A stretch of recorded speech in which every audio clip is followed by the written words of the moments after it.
Masta na ngai moko Jani la métisse noire ya beta beta. Mignon. Tuna nga nini moto. Ya. Yo zwe bate. Basule za wina. Tiko lo babo. Veut dire mikolo yo babimisi bor moko moto na nga suka d'internet. Kombo na nini panza sango. Kombo na ngo www.congomillennium.com. Kokolo bansu na anglais te pana yo ki bien te. www.congomillennium.com. Siko na switch yango ba news pe ya Congo ezali. Baza na tu moto na ngai. Mama tika te kuna tu. Soko lingi musique kaka yo. Olingi théâtre kaka yo. Ah bon? En plus, tout le monde a famille en Amérique, on a besoin de site bien. Code ya yebisa ye, yebisa donc on a un site moko, a kene ku musika ti. Donc ça non kaka ke, www.congomillennium.com. Siko na kuna na switch yango ba théâtre pezali. Ba théâtre ezali ya. Mama na somba suba divinité na moni. En plus de cela, tout n'a pas sonné. Kuna, tout ça n'a soto.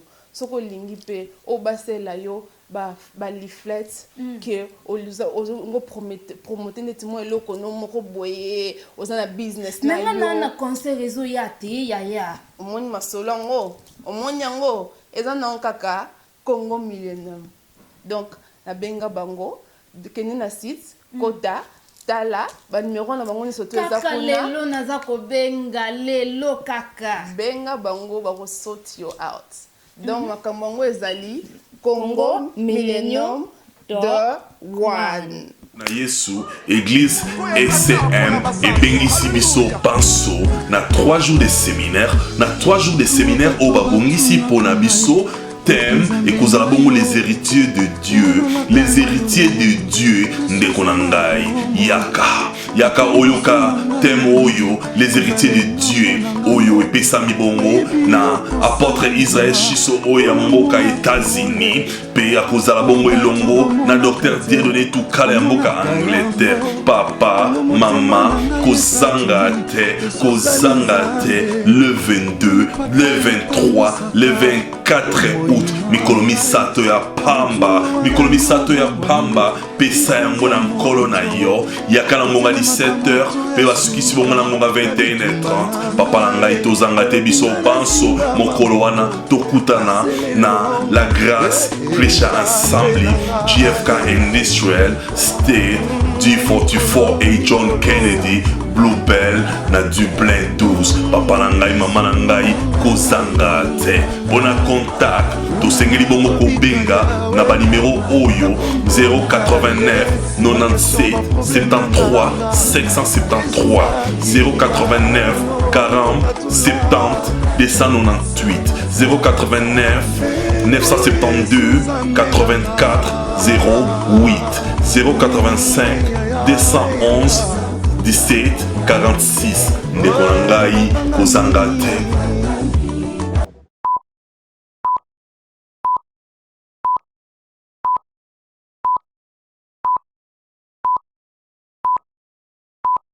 Bonjour, bonsoir. Bandeko, vous allez connaître partout, dans tous les 4 coins du monde, en direct à www.congomillennium.com, www.toleka.net, www.congoyalobi.net. Lelo, encore une fois, équipe ya Congo Millennium s'est déplacée spécialement pour Nabino, toujours pour Congo Millennium information, toujours pour Napoluka, pour la confusion, pour les avocats Nabino. Yango, tout s'est déplacé, tout l'ongwe, Namboka Nabiso, Tina, Angleterre. Tout précisément à Londres, Koloke Labino Moutou Oyo, Namikolo Alelo, Azali na top, ce que je peux dire, Azali comme ma information, Yassika, Katinaba Nanzambe. Bonjour papa. Bonjour bien-aimé. Alors papa, parce que partout dans le monde entier, na bandeko na yebiti soki okoki ko se présenter pa bandeko soki yo zali nani ko yebisa bango kombo na yo pe musala oyo salaka. Ah oui, merci bien-aimé. na pesi bino nyonso kolanda biso mbote mingi bipai bozali na basalon na bachambre na babiro vraiment mbote na bino ngai nazali ndeko na bino frère na bino Beni Mwila Mayele nazali na bandeko na ensemble pona kokabwali banzambe. Je suis votre frère Beni Mwila Mayele et parce que tozali kokabwali banzambe ndi babengi ngai pasteur. Donc si vous pouvez m'appeler pasteur Beni Mwila Mayele ou bien frère Beni Mwila Mayele, et donc moi vous changer de. Merci. Alors pasteur Mwila Mayele bandeko bazali koyoka yo partout bazali kolanda yo, ozali pasteur, ozali na église ou bien ozali na église te, ozali na pasteur, ozali na ndako. Et loko kutna ngandi na bongisa ngwana soki omoni pasteur moka yebisio ki aza na église na ye bima wana kimamba oyezo aza na des églises ya pasteur. Ah mais l'église c'est comment ya binote yeba donc ya église ya pasteur kingani, église ya pasteur kingani olingo le banini place ya ngana ngana yebisio ki soko omoni pasteur moka yebisio ki na église na ye bima ko telema te kimamba bima église za kanani eza ya Yesu. Ah donc yo zali na église ya Yesu oli pasteur na église ya Yesu nazali fidèle nazali disciple na kati na église ya Seigneur Jésus. Mais église le tout comment on a église de comment ba combo belé to boyi kotanga ba combo ya bato mais église comment ba combo bon ya yo église zanga combo na me réserva au pesa église combo mais ceux qui bato ngba luka bayaka justement ba benga biso na numéro 0774 040 53 613. Alors, merci pasteur. Pour aller beaucoup plus vite, pasteur, ils ont battu ba bengi biso mbala ibili, ba lobi lokola yo kokutana pasteur Mwila. Tout n'est la biso ba question o pas pasteur Mwila. Donc sans plus tarder, pasteur, tout le black point à liboso, ils allaient imposition de main. Biso na mboka ya Dublin c'est kato vandaka, mikolo eleki pasteur moko na kati ya église. Alingi atia mama moko maboko. Mama na aboyi na ye ba tia maboko. Koboya mama na aboyaki pasteur Mbalamoko lobi nango akei ko silikila mama wana kuta komaki prêt abeta mama wana parce que mama na aboya ki batie maboko. Est-ce que ceux qui mutu aboyi batie maboko ezali mabe et ceux qui mutu oya boyi pasteur atie maboko ba conséquence ni mutu ako subir. Merci bien-aimé, ça parmi ba question vraiment oyo bananza mingi ba mituna ka mingi hein. Nangana répondre en conformité na li banzambe. Je crois que ça pratique moko o ekomi trop abusive. Mais na ina tanga passage moko pona bandeko bazolanda biso. Pour na yebi que tant musu réponse to kopesa batu musu ba ko séparate, batu musu ba ko séparer nango, batu musu ba ko baye, mais nous voulons seulement vous dire que nous ne sommes pas là pour satisfaire les gens. Na mukana Marc chapitre 16 na bandina verset 15, yokane balobi. Puis il leur dit, allez partout le monde et prêchez la bonne nouvelle à toute la création. Celui qui croira et qui sera baptisé sera sauvé, mais celui qui ne croira pas sera condamné. Voici les miracles qui accompagneront ceux qui auront cru. À mon nom, ils chasseront les démons, ils parleront les nouvelles langues, ils saisiront les serpents, s'ils boivent quelques breuvages mortels, ne leur feront point de mal. Ils imposeront les mains aux malades et les malades seront guéris. Ils imposeront les mains aux malades. Donc on imposer la main, ils ont recommandé la Bible.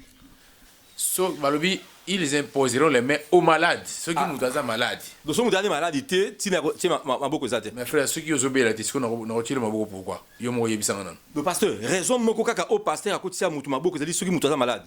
Mais tu as la Bible. Ils imposeront les mains aux malades. Mais quelqu'un qui n'est pas malade, quand yo pasteur ou andiko bonde là, OK, tu as mutu maboko atazane maladie et pour chasser quel esprit? Alors, naka ndeko mama wana oyo aboyi na yebati misapi pasteur asiliki. Je ne vais pas peut-être répondre parce que sinon il y a des répondre à pasteur wana. Na ina éclaircir seulement. Il y a des cas il y a prière. Oko koye pa na ngai, olobi pasteur nazana problème tsongolo pakala. En tout cas, tsunganga na prière to bonde parce que nazaka obligé tina bonde pour na problème na yo. Parce que yo mo faut bonde là. Toko ko fuka mabiso mibale. Tu as une prière, tu as un sujet pour un problème. Cela ne veut pas dire que le côté a un problème, soit peut-être il y a Moussala, soit peut-être il y a famille, il faut n'acheter le maboko. Par le but qu'ils imposeront les mains aux malades. Ceux qui osent malades, n'étant au sous, c'est pas aussi obligé. Na ko bonde la pona yo, na simbio na maboko biso mbaito simbani, na to bandi ko bonde la nzambe, bikisa de quoi za ko bela. Alors, lokola oui, ils imposeront les mains. Biso sko ba pasteur to zwango lokola eloko moko oyo ba pesa biso propriété privée à biso. Même si quelqu'un n'est pas malade, on l'impose les mains. Alors pour ba bandi ma ke pasteur za nguya atindi ke même mutango pour kine kokoya. Ce sont des pratiques qui sont purement humaines. Ils ont vraiment malade. Nous devons les dire face à face pour ne pas avoir honte aux yeux. Maman nous a dit koyoka avant batia yo maboko il faut oser la malade raison mususu ezalité pasteur vraiment balanza meska bazali bani dia ko sepela na précision ana parce que les lots désordre côté mingi ba pasteur bino so côté kan église bani ko tchat maboko so mpe vezio kaka bani ko tchat maboko toujours na cadre na est-ce que conséquence na mama oyo aboyaki ba tchat maboko pasteur asili kilié est-ce que pasteur a un droit asili kila mutu parce que mutu na aboy na iba imposer maboko. Mais d'abord avant de répondre à la question na bino ba fidèle ndi batu bopusaka biso ba pasteur pe ta musuto comme na plaisir on a imposer batu maboko parce que ningo zani oza mukolo oye une église non pas pour imposer maboko mais pour yo kali balanza n'est-ce pas et puis pour adorer nzambe parce que tant que to ba token église ezali yo na ngai ta sali tant que to sangana na assemblée des saints. Parce que le Seigneur nous considère comme des saints parce que tu dis Jésus-Christ comme Seigneur et Sauveur. Alors, est-ce que toi-même, tu ne peux même pas dire que non, en tout cas, pasteur, moi, il y a un problème de parce que aux maîtres, il y a Yomoko. Ce n'est pas le pasteur qui va te conduire, qui est ton maître.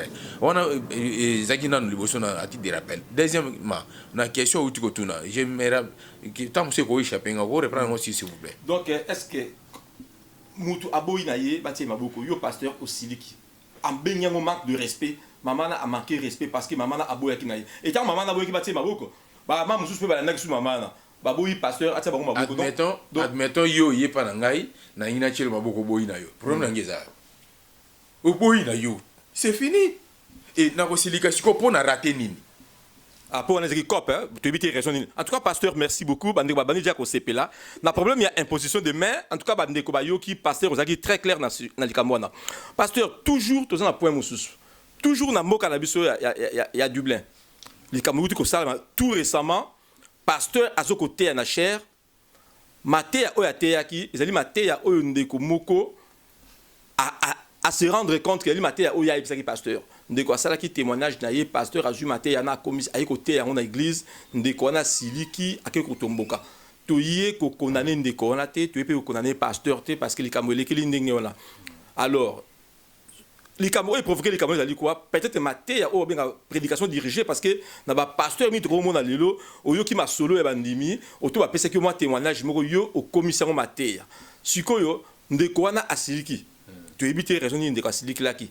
Mais raison c'est parce que à mon équipe matin bazo côté ya quelque part c'est que concerné yé to famille na yé bien que tu repères sa raison te mais tu ko encourager ma bien de connaître la qualité bien ndeko ça on comprendre bien ndeko na qui na ko partager problème na yé na pasteur soit pour ma famille alors pasteur ayeko le ba na maté na yé oui en catégorie donc ndeko na pesa pasteur maté ya te mais alors une des problèmes ya ndeko na katia maté oui ndeko s'est retrouvé le maté ya là na comprendre moi je crois la meilleure des choses c'est quoi parce que moni maté ni to teka on kei pona teya na église na to teka batu wana te moni to sala mingi soki to teya to za na bitira wala kisa misapi nzambe alobi boy ya to na loboko to na 5 doigts mais tant que to loboko to na bitira moi misapi mi balé et qui n'est na full 3 doigts ezongi si masali ezozongela yo mo to teya.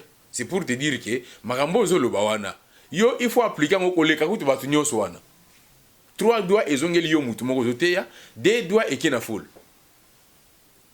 C'est pour dire que avant ngana tele manateya il faut na la convaincre que nzambe a pesinga message ce que nzambe a pesinga message te na koteya te na ce frère ngana ju message te lelo yo se préparer au te parce que na ko risquer na ki nekoteya batu makambo nzambe abongisi te. Comme dans le langage biblique, les coloquintes sauvages. Pourquoi? Parce que Nzamba a pesi message. Or, Ce qui nzambe apesi message na te ya ayebi besoin moko c'est-à-dire mutu moko ako se retrouver na mate onza na message onza mapesi ngai. Mais ce que so onza mapesi ngai message te na kei siko côté ya na do te bato o nga na kanisi o nga na yoki o nga na lingi. C'est pour cela ta mususu na kena toucher ta mususu ba frère mususu bazali awa parce que mi ba passer à langage wana ba lingi kotika moyibi te or yo sola nga ba moyibi ça fait 2 semaines passé bien 1 mois passé si ko tanga na zo ba lingi kotika moyibi te mba moyo se retrouver na mate ya wana o ko zane sen. C'est que nous athées. Mais parce que ce que le conseil n'y a pas c'est un pasteur wana. Bah pasteur au bateau thé maté à diriger to frère wana o aslika qui parce que à se sentir concerné le maté na oui là je suis persuadé nengai na komi ko sepela makamo komi ko loba nenge mo pe ba ndeko nyonso bazali ko sepela. Nathalie compresseur na kata Londres azali ko sepela ma réponse azali ko pesa. Mais tout ça na sujet moko o idali ko tungisa biso mingi pasteur tozu ba coup de fil ebele batu o batinda kinga na Londres pour na ko lukayo ezali batu oyo ba komi na confusion na problème ya dîme. Mutu apesa ka dîme na chaque jour. Yo lobi banda lelo apesa le sous dîme ti. Et là, on a expliqué tout, comprendre libé la peine qui est coupé sa dîme, ils ont recommandé la Bible. Ok, merci bien aimé. Nabanzi le problème à dîme oyo comme si une bête noire et pas un pasteur l'homme à abattre. Mais yango elinko lobate na kotika kolobango parce que il na ko continuer kolobango. Au moins nous étions sur le katango faut katana misisa. Moi, je crois qu'il faut tout zonga namakomi. Nous avons été très mal prêchés. Malgré tant que nous avons nous avons profité rapidement d'expliquer. Au moins, dans la Bible, tu as combien de testaments? Ancien, dans le nouveau, n'est-ce pas? Ok. Testament, oyo, Esaïa Kala. Ce qui est comme il y a Kala. Est-ce que tu peux considérer ce Kala? C'est bon. Ce qui est tali malam, au moins que tu as des testaments, tu as des sacerdoces, tu as des alliances. L'ancienne alliance, la nouvelle alliance. L'ancienne sacerdoce, la nouvelle sacerdoce. Alors, ancienne alliance, soit sacerdoce, il y a Kala, il y a un sacerdoce selon l'ordre d'Aaron. Sacerdoce selon l'ordre d'Aaron. Dans le sacerdoce selon l'ordre d'Aaron, bato o badaki obligé seulement bango ba kota na temple ba sala musala ya nzambe na temple ba bengi bango tribu ya Lévite. Et puis na kati ya tribu ya Lévite bango nyonso te ezali ka famille ya Aaron. Ba descendant ya Aaron, bana ya Aaron, ba koko ya Aaron, bango nde bato bazako sala musala na kati ya temple, c'est-à-dire bango nde ba bengi bango ba sacrificateur. Alors, le col attend Israël va côté na Israël na Jérusalem va outi na Égypte va zui terre promise sika ils ont la tribu on nzamba pour na kini na outo loba awa tribu ya ba Lévite nzamba bese bango territoire te na Israël parmi les 12 tribus ba zo ki ba territoire ba province ba territoire ba terre mais tribu ya Lévite nzamba bese bango territoire te le col appelle ça territoire te ayibisi bango ba ko vivre ndenge nini ba ko banda ko vivre na ba 10% oya ba tribu muswana bando pesa chaque 3 ans au moment que bino basenga bino 10 temps chaque mois temps chaque semaine temps chaque jour mais bango ba dako pesa 10% et pas ba Lévite chaque 3 ans après 3 ans et chaque mois chaque dimanche n'attend passage non non mais ngai ba parce que na limite na beta masolo na expliquer bato na Bible pour na inventer le côté parce que sur le verset parce que verset mbango. OK c'est bon. Deutéronome chapitre 14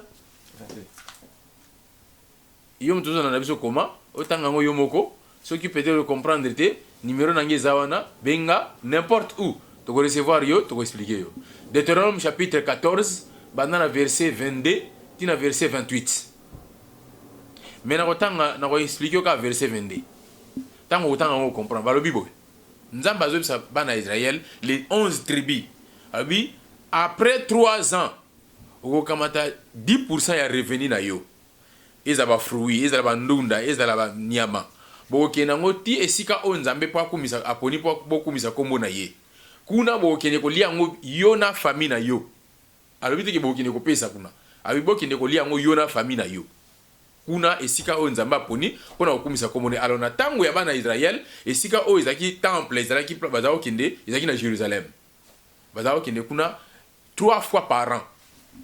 Alors il faut bana Israel bamema badimi na bango kuna na mwasi na mobali na bana bakie kolia kuna na Jérusalem na temple.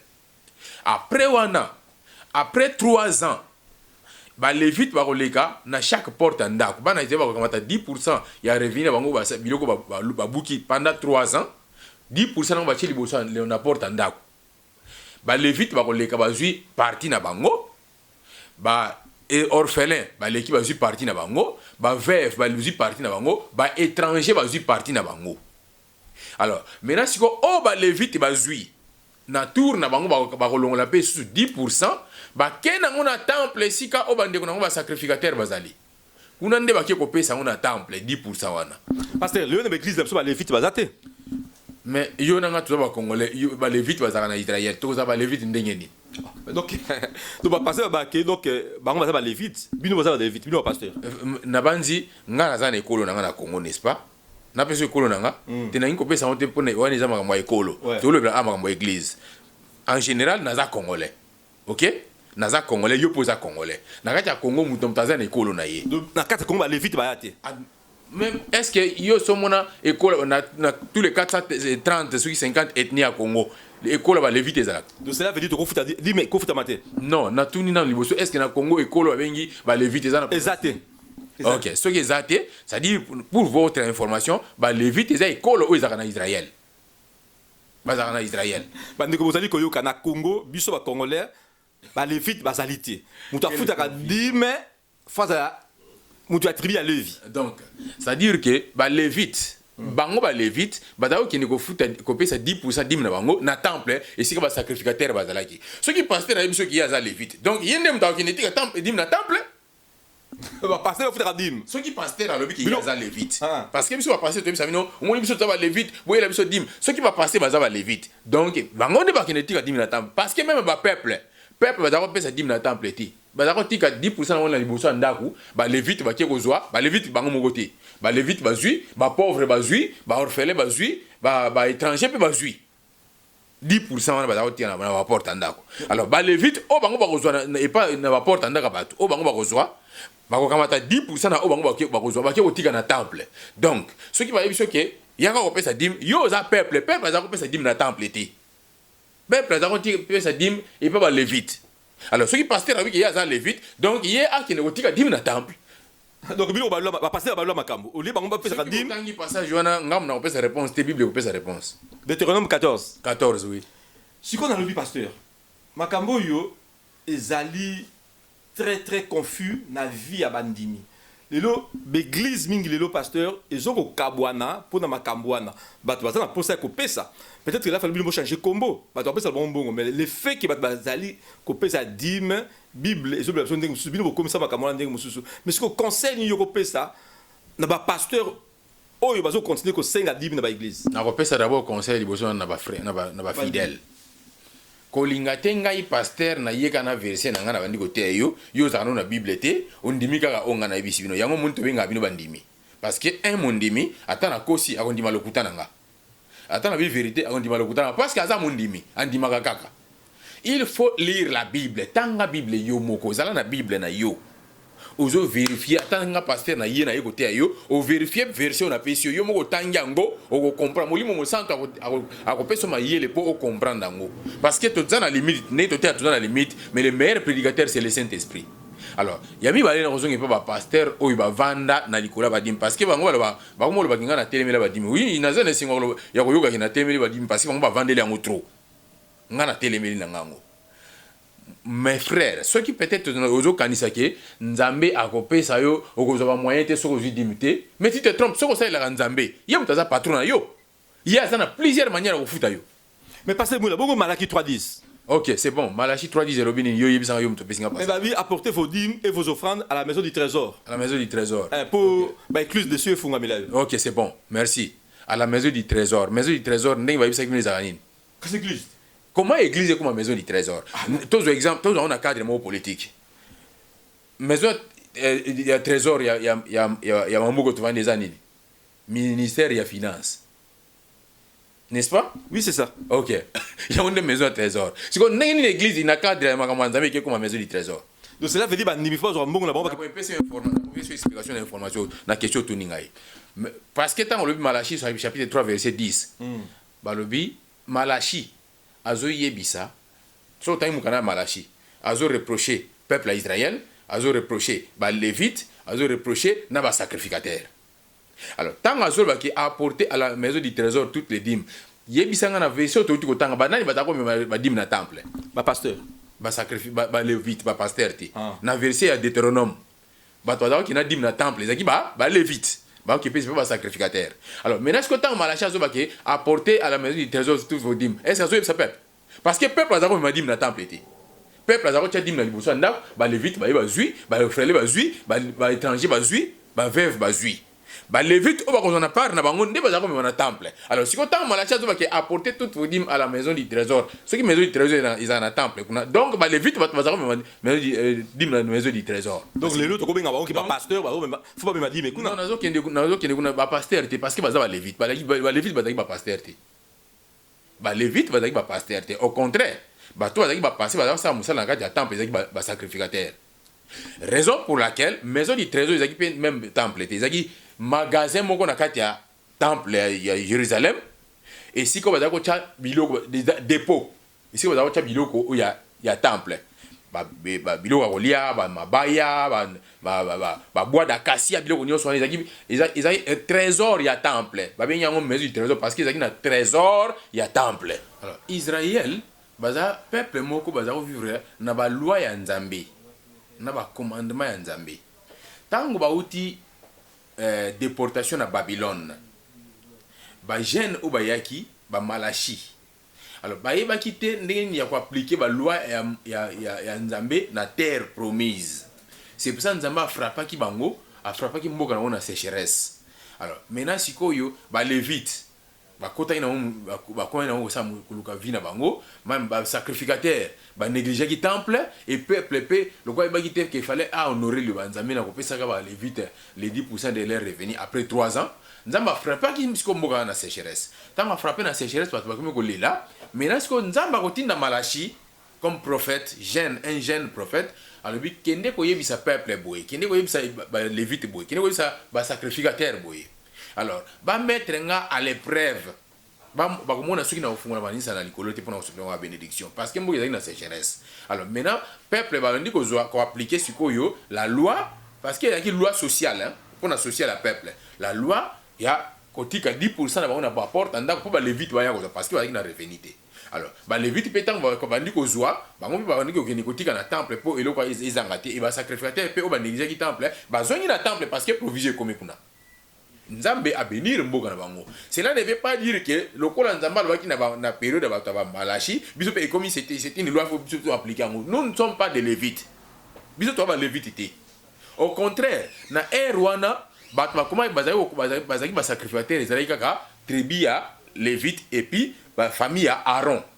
Maintenant Jésus-Christ envoyé na ina profiter na biso que makamunyo so ba sacrifice les gens ça na temple au sacrifice d'action de grâce au sacrifice de nini les qui ba loi cérémonielle or que toutes les lois cérémonielles ils a traîné à temple ils a qui reposer sur la personne de Jésus-Christ. Alors ils a qui image ya Jésus-Christ tant yé moko Jésus-Christ a remplacer ba sacrifice nyonso wana ils a pisa na temple a remplacer biloko nyonso wana a comme a mipesi comme sacrifice expiatoire yango moni ami pesa ki ba boma ye a remplacer ba sacrifice nyonso wana ba indulgence nyonso wana soko bo pesi dim te boko pambola mate soko sali boité Jésus-Christ a remplacé biloko nyonso wana. Donc actuellement parce que Jésus-Christ est mort ressuscité il nous a donné la vie le pouvoir de devenir enfant de Dieu ba biloko nyonso ba pratique nyonso ya loi ya Moïse ya loi ya ba Lévite ça ne nous concerne pas. Mais pasteur biloko ba pasteur bolba ki Abraham afuta ki dim. Alors, ce qui trouve Abraham a foutu dim, il faut dans tangango vous en attend. Expliquez pas tout. OK. Abraham tang a foutu dim. Azo ki mbongo na wapi? Na salaire na ye? Tant va passer ba sabino ki Abraham a foutu dim boya ko pouza dim. Abraham a bisaki biloko na salaire na yete. Na bitumba. Bible lobi Abraham na Genèse chapitre 13. Abraham était riche en or, en argent et en tout en troupeau. Azaki riche dans chapitre 13. mais balakisi à ta place moko takamata na richesse ne wana apesi dîme. Na chapitre 14 tango akei ko lité pour ko libérer Nevene Lot akei obunda bituma na 5 rois a bomi ba roi wana a botoli biloko na bango ba benyango bitin tango a botoli biloko na bango nyonso wana tango aye ko zonga Melchisedek akei okuta na ye pour féliciter ye il y a comment 10% la dîme a payé Melchisedek. Alors, si on va passer à terre qui va payer dîme pour Abraham a payé qui dîme, dans ces cas, on peut payer un salaire na binoté parce qu'Abraham a payé un salaire na été. Bon kende na guerre. Bon kende ko luka banguna na bino, ba payer musu za contre bino. Bon kende bo bunda kuna. Ce qui bo toli bango biloko comme ça, bo ya ko payer le ko Abraham a payé et puis Abraham a payé yango une fois na vie. A payé yango une fois na vie, une fois par mois, une fois na vie. A tika ça yango une fois seulement la vie. Donc bon qui ne peut pas salango une fois la vie et comme coutume té ce va passer ce mot pesa Abraham a pesa qui et Abraham a pesa qui malamo qu'on a vie et ça qui coutume té voilà les erreurs. Mais pasteur siko yo bongo na version tangaki yo ba comme ba étranger ba veuve ba orphelin mais poni bino ba pasteur ya lelo bobeta coûte masolo ba veuve té bobeta coûte masolo ba orphelin té masolo ba étranger coûte n'en parlons pas wana coûte Israël qui loi sociale ya Israël Israël ezaki loi sociale on loi sociale na bisoté yango moni ba pays o ezali moderne lelo ba imita système wana ya Israël loi sociale ya Israël ba pays o eza moderne ba zoka okata ba impôt ya batu o basalaka pour ba pesa bato ba pauvre ba futa ba étranger ba futa ba veuve na ba orphelin ba pays moderne ba imita système wana ya 10% ya batu ba zo ba benga impôt net ningi yo salaka bakata ko impôt n'est-ce pas impôt wana yango na ndesko ba supportaka siko bato baza ba pauvre ba veuve ba orphelin ba étranger mais l'église allait le bossa il a commenté maintenant non les loi sociale ezaki église que tu t'aimes des salango ezaki même pas église ezaki loi sociale ya mboka parce que à cette époque là nzambe ye moko azaki lokola roi ya Israël. C'est pour ça que c'est comme ça pour appliquer en haut. Alors maintenant sikoyo biso siko neto eboy wana eza loi sociale ya Israël eza loi sociale na bisoté lelo une partie ya dîme au ba levite bazao qui pesa na sacrificat na temple yango e komi sikolo eloko nyoso zao ki na temple ba be yango loi cérémonielle or yezo ayi ne ko kufa ko remplacer ba loi cérémonielle wana mais parce que bana yo komo temple comme dîme ozo reconnaître que l'église mais comme ko tampiaka pe comme kanga les melaté mais nazo expliquer ceux qui battent pas nazo télé mais nazo féliciter bango parce que bango ba vendre lango trop dîme et souffle et pe maiza sous-souté yango moninga na télé minanga mais nazo expliquer batu na église oko na mpiaka te na ko pesa exemple biso to sana pe na bande kote ça to sambela iza ya biso te to luaka bon to futa ondeni mais c'est avec les offrandes ceux qui ont quitté to contribuer même ngai mo pe na za membre pe na l'église il faut na contribuer na contribuer après pour to futa ça la biso to sambeli c'est fini au monique yango moni lelo ba te belé ba komi ko banga ko kini même na église na mbongo ya provision ça provision après culte akotika on anda ko possibilité ba okine ko silisi yango ba muso ba komi ko banga okine même na ba carte banque parce que ba passer ba komi na ba pareil wana ba benga oni ba cash point ya pareil amike pour ceux qui montent na liquidité cash té a na carte na ça c'est du vol pire et simple il faut dénoncer c'est du vol.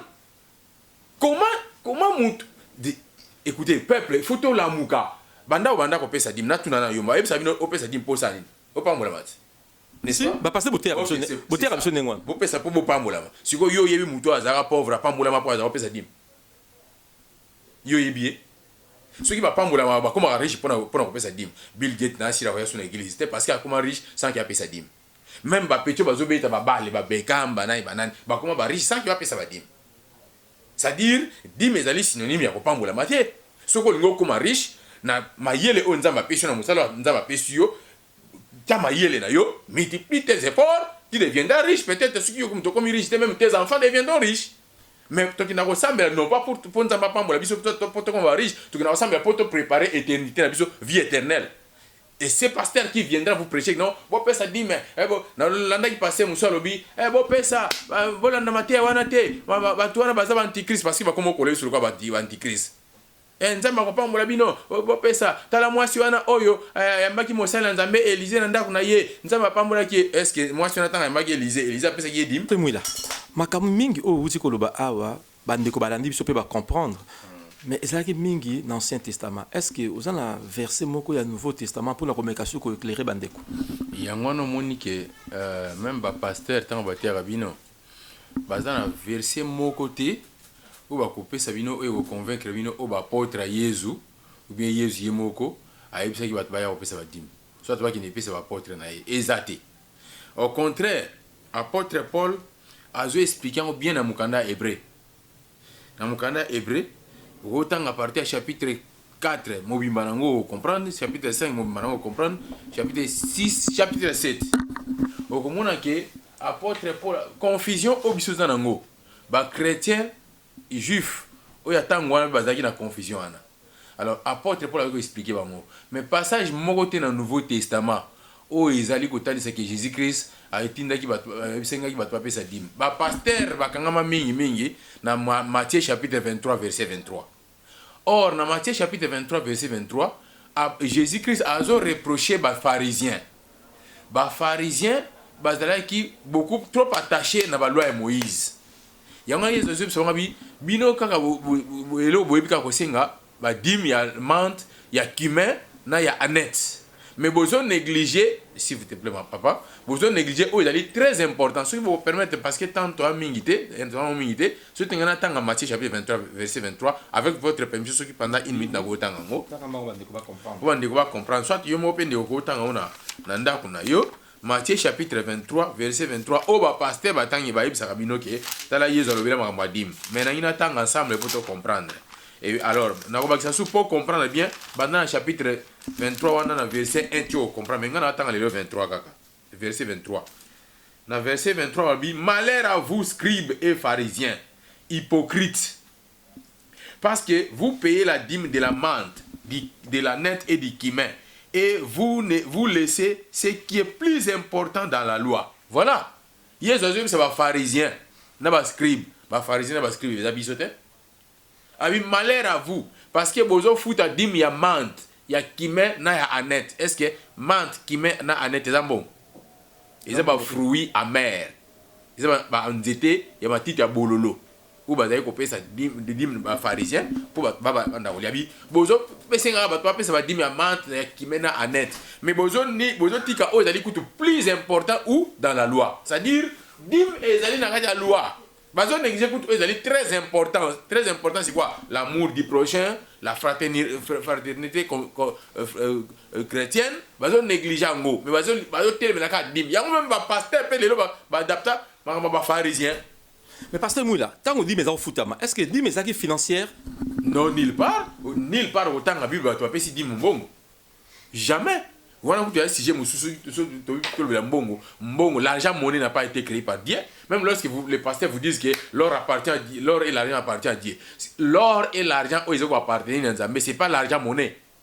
Ce n'est pas l'argent monnaie, c'est l'or matière première et l'argent matière première. Il y a un qui appartient à Dieu. Parce que mbongo, l'argent monnaie, ce n'est pas Dieu qui a fait créer ça. C'est l'homme qui a créé ça. Il y a un qui donné à César ce qui est à César. Est-ce que tu fous ta part à César? Je m'excuse bien, tu fous ta tête. Il en a un bon. Dans ma vieille bongo, Atali la ilongiza na mbongo, ya nani? Ya César. Ndio tibiso na Angleterre, mbongo na biso za ilongiza nani? Ya reine. Atali signature, ya reine. Ya César, il a dit, oh mais mbongo est à César.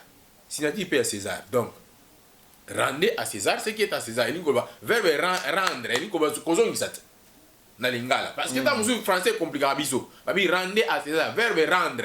Zongi, bozongi c'est la César, o ezaye parce que c'est yé. Et à Dieu ce qui est à Dieu. Qu'est-ce qui est à Dieu? La louange, l'adoration et c'est tout. Parce que moi il a vraiment makamozo besoin de lengi makasi. Partout dans le monde entier, malheureusement, tu as commis presque un souka émission biso. Maman Brigitte Koukadila, mon thème il y a de Bruno, quand à London, à Rosepela Ming, vraiment, na Eyanonus Oyopesi. Vraiment, pasteur, l'Ilobani a souka Oyozalango le plus rapidement possible. Il y a que le bateau, on a partout dans le monde entier. Et tu as ici bateau, ils partout, ils allaient mokolo souka. Pasteur, Nabiso Mouila, à cause de la pour la précision. Et là, on a vu ça va bien aimer Bandeko, au besoin de Nabiso. To Bosanate. Yezu azozonga makambo nyonso alobaki ekosalama avant yazonga yango ezosalama esalami déjà du point de vue politique. Babylone politique aza avancé et Babylone pe spirituel ye tout le monde dans l'église Donc il faut eloko ya mutuya tanga kali lo banzambe yo moko ba betelo masolo te batangelo te na pasteur po aya ko yibiso ondima tanga ka yo moko oko découvrir wana liboso ya mibale mutu moko te apambolama po apesaka mbongo apesaka dime pa pasteur yo soko besi dime pa pasteur bon pasteur tuna apesaka wapi akoyebisa yo apesa pa père spirituel na ye le kuta apesaka pété parce que verset o lobi que pasteur apesa dime na pa père spirituel na ye na bible pe ezate verset pe o lobi que yo pesa dime pa pasteur na yo ezate et ta musu na website le moyo sala bino ekoka musabino na yo na ngai tozaka ba pasteur nengo zola nanga wana ozaka pasteur parce que Yesu alobi na biso que il a fait de nous un royaume de sacrificateurs a commis sa biso royaume ya sacrificateur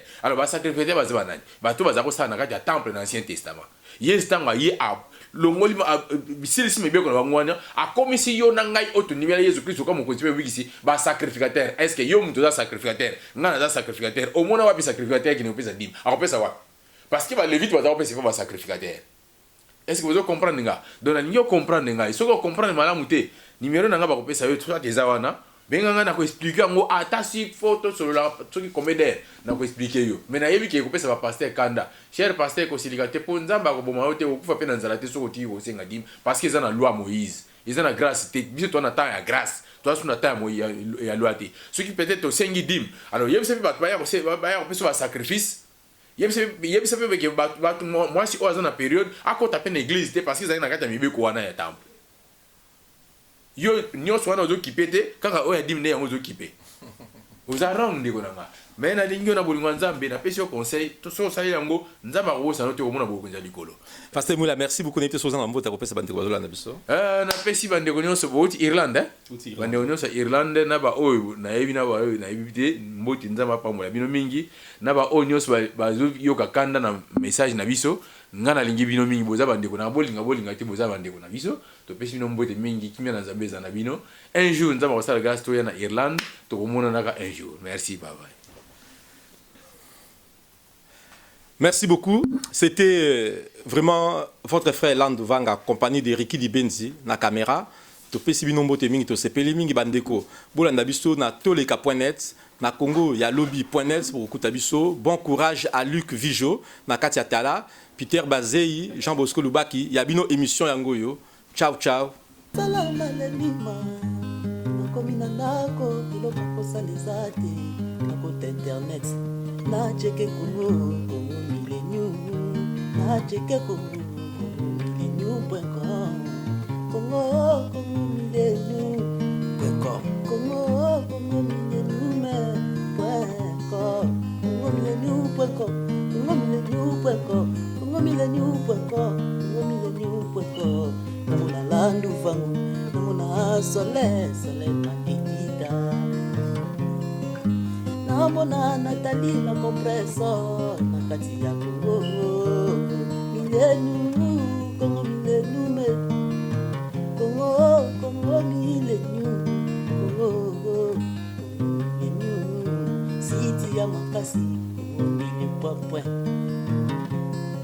Congo Millennium.com, Congo Millennium.com, Congo Millennium.com.